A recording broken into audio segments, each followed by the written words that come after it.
distinguished ministers, head of delegates, representatives from international organizations, a very good evening to all of you who have been able to join us here in Bali today. And good morning, good afternoon, good evening to all of you who join us virtually. On behalf of Minister of Health, Pak Budi, on my side, and myself, allow me to extend my warm welcome to the second and our last joint finance and health ministers meeting under the Indonesia G20 presidency. The COVID-19 pandemic has dominated much of our domestic as well as international policy discussion over the last few years, and rightly has been a key focus of our presidency this year as we have sought to recover together and recover stronger. We documented our policy responses and the impact in our book recently published. This is the book that we have entitled Keeping Indonesia Safe from the COVID-19 Pandemic, because we understand that this is not just an ordinary challenge for us, Indonesia, but an extraordinary one. And that's why we want to capture those experience and knowledge into this valuable book. You might receive the book in your souvenir bag, and the book is jointly written by policymakers who were involved in formulating the policy responses and reputable economists and academicians who conducted impact assessment. The copy of the book is also available outside at the book corner. Many countries have increasingly moved toward a new normal of living with COVID, but millions of new cases as well as thousands of deaths are still reported each week. Furthermore, the cross-border spread of monkeypox has reminded us that it is a matter of when, not if, we face the next pandemic. The importance and urgency of our work to be better prepared for future pandemic therefore remain as relevant as ever. 1 year on from the mandate set by our leaders in the 2021 Rome Declaration, today we have the opportunity to discuss the achievements we have collectively made this year to reform the global health architecture, as well as how we should focus our future effort. We will hear an update on the latest development in the operationalization of the pandemic fund since its establishment at the inaugural governing body meeting held virtually on the 8th and 9th of September, which was a significant milestone in ensuring the world is better prepared for the next pandemic. I'm sure you will join me in welcoming the agreement as well as the adoption of 4 documents by the governing board of the pandemic fund, which are key for its operation, namely, first, the governance framework; second one, the operation manual; third, the contribution agreement template; and the fourth is the financial procedure agreement template.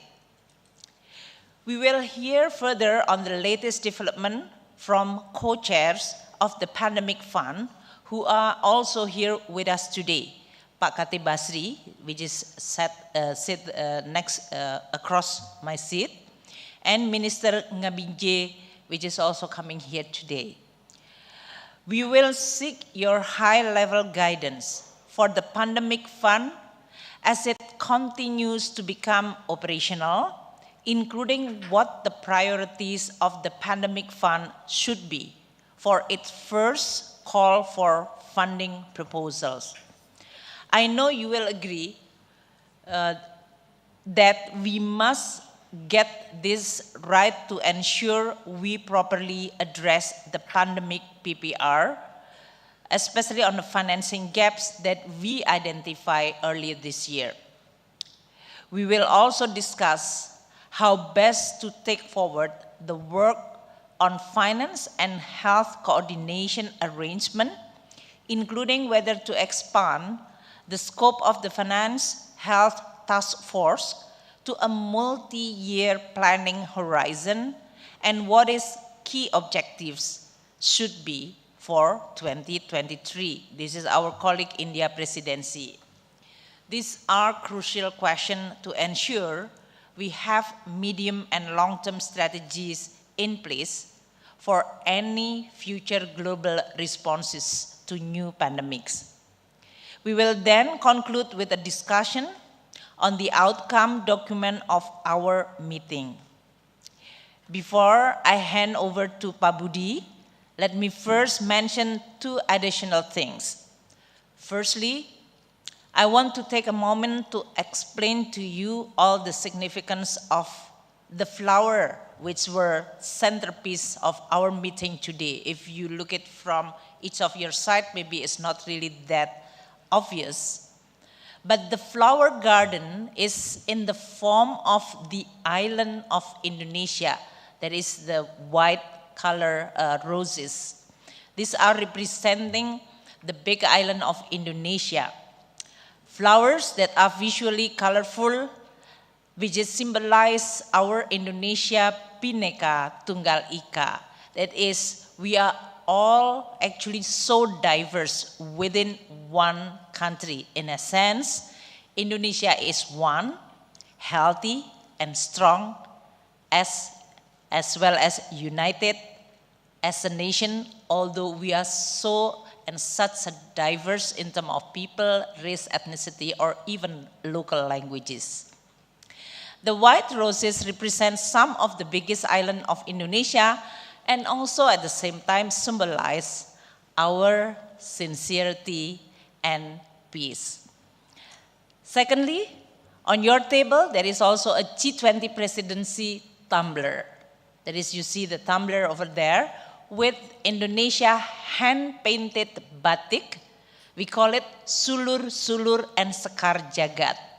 Sulur-Sulur is actually all the flow of the leaves, and Sekar is a flower. Jagat is the world. The Sulur-Sulur pattern on the green tumbler are an embodiment of the life that will continue, grow and thrive, while Sekar Jagat, that is the flower, pattern on the black tumbler is a symbol of harmony in diversity. It is in this spirit that I welcome those of you who have been able to join us here in Bali to our meeting today. I will now hand over to Pak Budi for his welcoming remark. Pak Budi. Thank you, Ibu Sri Mulyani, distinguished ministers, head of delegates, representatives from international organizations. Cooperations between finance and health has never been more central in the stage of global policy than it is today. The COVID-19 pandemic has awakened us to the fact that the fate of our economy is closely tied to the state of our health. Health is our true wealth. Without health, our economy suffers. And without wealth, our health also suffers. Like two interdependent strings aligned and braided into one strong rope, it is this cooperation between finance and health that makes humanity today stronger. Ladies and gentlemen, I would like to congratulate each of you for making this pandemic fund possible. It is a pinnacle not only of the hard work and dedications, but also the humanity in each of us. The humanity to make a difference and build a better world for our children and our great-grandchildren. The Pandemic Fund is a cornerstone on which we will rebuild and strengthen our global health architecture. It will also represent the first and the most important G20 health track priorities this year.